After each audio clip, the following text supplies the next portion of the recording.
ನೋಡಿ ಈ ತೂಗುತ್ತಿರುವ ಉಯ್ಯಾಲೆಯನ್ನ. ಇದು ತಾನಾಗಿಯೇ ಹಿಂದೆ ಮುಂದೆ ತೂಗ್ತಾ ಇದೆ ಅಂದ್ರೆ ಇದು ನಿಮ್ಮ ಊಹೆ ತಪ್ಪು. ಈ ಉಯ್ಯಾಲೆಯ ತೂಗುವಿಕೆಯ ಹಿಂದೆ ಒಂದು ದೈವ ಕಾರ್ಣಿಕದ ಶಕ್ತಿ ಇದೆ. ಗಾಳಿಯ ಸುಳಿವೇ ಇಲ್ಲದ ಜಾಗದಲ್ಲಿ ಇದನ್ನು ತೂಗಲು ಎರಡಾಳಿನ ಶಕ್ತಿ ಬೇಕಾದ ಸ್ಥಳದಲ್ಲಿ ಯಾರೂ ಮುಟ್ಟದೆಯೇ ಈ ಉಯ್ಯಾಲೆ ಹೀಗೆ ಜೋರಾಗಿ ತೂಗಾಡ್ತಾ ಇರೋದು ಈಗ ಕರಾವಳಿಯಲ್ಲಿ ಸಂಚಲನ ಮೂಡಿಸಿದೆ.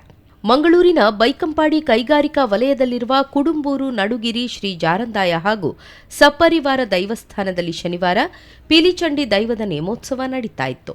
ದೈವಕ್ಕೆ ಗಗ್ಗರ ಇಡುವಾಗ ಉಗ್ರಾವೇಶದಲ್ಲಿದ್ದ ಪಿಲಿಚಂಡಿ ದಿಢೀರನೆ ದೈವಸ್ಥಾನದ ಮುಂದೆ ಇರುವ ಹೊಳ್ಳರ ಚಾವಡಿಯತ್ತ ದೃಷ್ಟಿ ನೆಟ್ಟಿತ್ತು. ಈ ವೇಳೆ ಅಚಾನಕ್ಕಾಗಿ ಸಿಡಿತದ ಮಾದರಿಯ ದೊಡ್ಡ ಶಬ್ದ ಕೇಳಿಬಂದಿದೆ. ಏನಾಯ್ತು ಅಂತ ಅಲ್ಲಿದ್ದ ಭಕ್ತರು ಹೋಗಿ ನೋಡಿದ್ರೆ ಹೊಳ್ಳರ ಚಾವಡಿಯಲ್ಲಿದ್ದ ದೈವದ ತೂಗುಯ್ಯಾಲೆ ತನ್ನಿಂದ ತಾನೇ ವೇಗವಾಗಿ ತೂಗಾಡ್ತಾ ಇತ್ತು. ಪಿಲಿಚಂಡಿ ಎಷ್ಟು ಉಗ್ರಾವೇಶದಲ್ಲಿ ಗಗ್ಗರ ಇಡ್ತಾ ಇತ್ತೋ ಅಷ್ಟೇ ಅಬ್ಬರದಲ್ಲಿ ದೈವದ ಉಯ್ಯಾಲೆ ತೂಗಾಡ್ತಾ ಇತ್ತು. ಈ ದೈವ ಪವಾಡ ಕಂಡು ಭಕ್ತ ಗಣವೇ ಶಾಕ್ ಆಗಿದೆ. ಮುಂದುವರೆದು ಅದೇ ನೇಮೋತ್ಸವದಲ್ಲಿ ಪಿಲಿಚಂಡಿ ದೈವ ಕೈಭಾಷೆಯಲ್ಲೇ ಅಭಯ ನೀಡಿದೆ. ನಾನೇ ಉಯ್ಯಾಲೆಯಲ್ಲಿ ಕುಳಿತು ತೂಗಿಸಿದ್ದು, ನಾನು ಬಂದಿದ್ದೇನೆ ಎಂಬುದಕ್ಕೆ ಇದು ಸಾಕ್ಷಿ ಅಂತ ದೈವ ಅಭಯ ನೀಡಿದ. ನಡುಗಿರಿಯ ಗ್ರಾಮ ದೈವಗಳ ಕಾರ್ಣಿಕ ಕೇವಲ ನೆನ್ನೆ ಮೊನ್ನೆಗೆ ಮಾತ್ರ ಸೀಮಿತವಾಗಿದ್ದಲ್ಲ. 4 ವರ್ಷಗಳ ಹಿಂದೆ ಜಾರಂದಾಯ ದೈವದ ನೇಮೋತ್ಸವದ ವೇಳೆಯೂ ಇದೇ ರೀತಿಯ ಶಬ್ದ ಕೇಳಿ ಬಂದು ಉಯ್ಯಾಲೆ ತೂಗಾಡಿತ್ತು. ನಾನು ಬಂದಿದ್ದೇನೆ ಎಂಬುದನ್ನು ತೋರಿಸಿಕೊಟ್ಟಿದ್ದೇನೆ ಅಂತ ಅಂದು ಜಾರಂದಾಯ ದೈವವೂ ಅಭಯದ ನುಡಿ ನೀಡಿತ್ತು. ಇದು ದೈವದ ಅನುಗ್ರಹ ಅಂತ ದೈವಸ್ಥಾನದ ಆಡಳಿತ ಮಂಡಳಿ ಹರ್ಷ ವ್ಯಕ್ತಪಡಿಸಿದೆ. ಸದ್ಯ ಈ ದೈವ ಕಾರ್ಣಿಕದ ವಿಡಿಯೋ ಸಾಮಾಜಿಕ ಜಾಲತಾಣಗಳಲ್ಲಿ ವೈರಲ್ ಆಗಿದೆ. ನಮಗೆ ಅಷ್ಟು ಜನ ಸೇರಿದರು, ನಮಗೆ ಒಂದು ರೋಮಾಂಚನ. ಯಾಕೆಂತ ಹೇಳಿದರೆ ಅದು ನಮ್ಮ ಪಿಲಿಚಂಡಿ ದೈವ ಅಲ್ಲಿಂದ ಮೇಲೆ ಬರುವಾಗ ಒಂದು ದೊಡ್ಡ ಶಬ್ದ ಆಯಿತು. ಶಬ್ದ ಆಗುವಾಗ ಎಲ್ಲರೂ ನೋಡುವಾಗ ಅಲ್ಲಿ ಉಯ್ಯಾಲೆಯಲ್ಲಿ ನಮ್ಮ ತೂಗ್ತಾ ಇತ್ತು ನಮ್ಮ ದೈವಗಳದ್ದು ಮಂಚ. ಅದನ್ನು ನೋಡಿ ಎಲ್ಲರೂ ಇಲ್ಲಿಂದೆಲ್ಲ ಅಲ್ಲಿ ಓಡಿದರು. ಏನು ಎಲ್ಲ ನೋಡಿದವರಿಗೆ ಒಂದು ಭಾವನಾತ್ಮಕವಾಗಿ ಅವರ ಮನಸ್ಸಲ್ಲಿ ಒಂದು ಎಷ್ಟು ಖುಷಿ. ಕೆಲವರು ಕೂಗಿದರು, ಇದು ಎಂಥದ್ದು ಅಂತ. ಎಲ್ಲರೂ ಅಲ್ಲಿಯೇ ಪ್ರಾರ್ಥನೆ ಮಾಡಿದರು, ಕೂಗಿದರು. ಕೆಲವರು ಅದನ್ನು ನೋಡಿ ಅಲ್ಲಿಯೇ ಮೂಕ ವಿಸ್ಮಿತರಾಗಿ ಇದ್ದರು. ಇಲ್ಲಿ ದೈವ ಬಂದು ಎದುರುಗಡೆ ಬಂದು ನಿಂತು ನಾನು ಇಲ್ಲಿ ತೋರಿಸ್ತಾ ಇದ್ದೇನೆ ನಿಮಗೆ ಏನು ಮಾಡಿದ್ದೇನೆ ಅಂತೇಳಿ. ಈ ಇಂದಿನ ಘಟನೆ ಸಹ ಹಾಗೆ.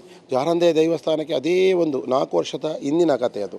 ಇಲ್ಲಿ ಬ್ರಹ್ಮಕಲಶ ಆಗಿ ಪ್ರಥಮ ವರ್ಷದ ನೇಮೋತ್ಸವ 33 ವರ್ಷ ನಂತರ ಇಲ್ಲಿ ಪುನರ್ಸ್ಥಾಪನೆ ಆಗುವ ಸಂದರ್ಭದಲ್ಲಿ ಜಾರಂದಾಯ ಅಲ್ಲಿ ಬರುವಾಗ ಗಗ್ಗರಕ್ಕೆ ಬರುವಾಗ ಇಲ್ಲಿ ಸೇಮ್ ನಿನ್ನೆ ಏನು ಘಟನೆ ನಡೆದಿದೆ ಅದೊಂದು 4 ವರ್ಷದ ಮೊದಲು ಶಬ್ದ ಆಯಿತು.